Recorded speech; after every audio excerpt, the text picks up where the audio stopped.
Hello YouTube, welcome to Monday's edition of The Breakfast Club. I'm Got That Funk. Thanks for watching. I wanted to talk a little bit about regulations.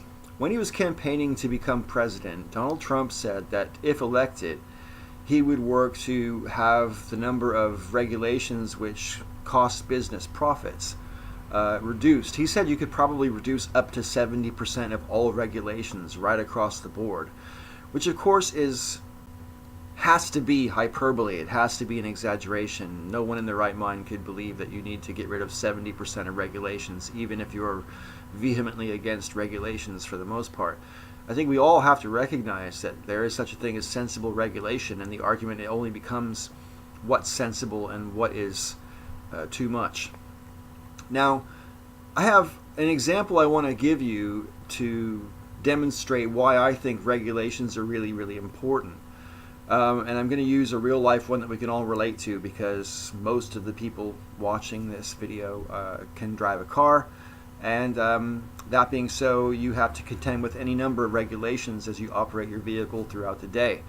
Not just speed limits and stop signs and so forth, but a whole host of regulations. Your car is built with regulations in mind. How far apart the headlights can be and what colors they can be and all this kind of other stuff. There's all regulations for all that stuff. And it might be true that some regulations are superfluous when it comes to automobiles and driving. But it's also true that without regulations there would be chaos, and we couldn't really have an automobile in the same way that we do now. For example, if you take away all the regulations, there would be no white or yellow lines on the road pavement. There would be no signs of any kind.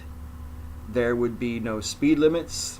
You wouldn't necessarily know which direction on the pavement you could be on. There'd be no reflectors in the road, so without the lines and without the reflectors in the road, driving at night would be pretty perilous, and driving in the rain or snow at night would be virtually impossible.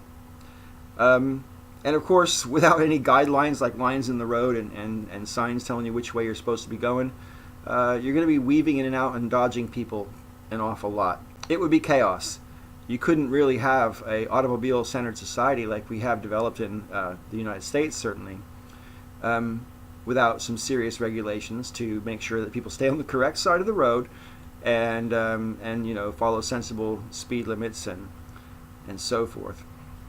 And just taking stop signs and traffic lights out of intersections would cause chaos, for goodness sake, much less all of the other things. If you take the reflectors off the road and the lines off the road, you've had it.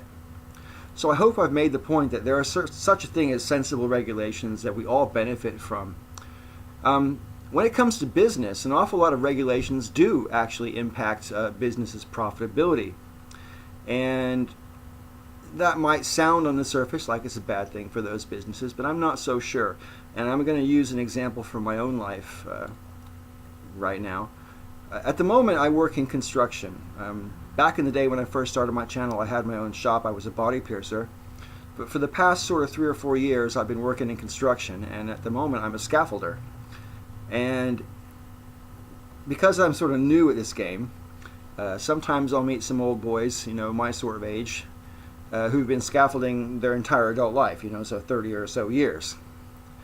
And whenever you get the old boys talking, they'll say stuff along the lines of, back when I first started, we didn't have to wear a harness, and there was only one handrail instead of two, and there was no toe boards. Toe boards are on the deck, which make sure that things don't fall over the side. And there's all sorts of safety regulations in place now that didn't used to be in place back in the day. And you know what? Fewer people die, and there are fewer accidents on building sites because of these regulations. But it does definitely impact how much it costs to build a building in the first place. Just taking scaffolding as an example. An extra handrail, extra toe boards, brick guards, and so forth, all that stuff costs money, which means you have to pass that on to the company building the house, and it gets passed on to the consumer. But you know what? It also works the other way. The company needs more material, so they're purchasing more material. Therefore, the producers are producing more material. So there's actually profit being generated from these regulations. It's not just cost. It's just who's making the profit and who's paying the cost. That's the only issue. So again, I think regulations, if sensible, are a very good thing. And it's difficult sometimes, I suppose, to decide what regulations are necessary and what ones aren't. But one thing's for sure, Donald Trump has appointed some people for his cabinet, which are very disturbing insofar as in a number of different departments, the people he's appointing to lead the department don't actually believe in the function of that department. And it's almost as if he's deliberately trying to sabotage government. And, you know, the EPA, the Environmental Protection Agency, we already have environmental catastrophes with all sorts of regulations in place. It terrifies me to think, even if you don't count global warming as a consideration, it terrifies me to think what corporations will get away with if you did away with 70% of the environmental protection regulations. Just as an example, the FDA, the Food and Drug Administration, another great example. We've already got instances in history where, you know, things that are consumed weren't safe, and without the FDA checking and putting safeguards in place and having sensible regulations that need to be followed, we would all suffer. In the name of profit. I think human life is more important than profit. I think survival of the planet is more important than profit.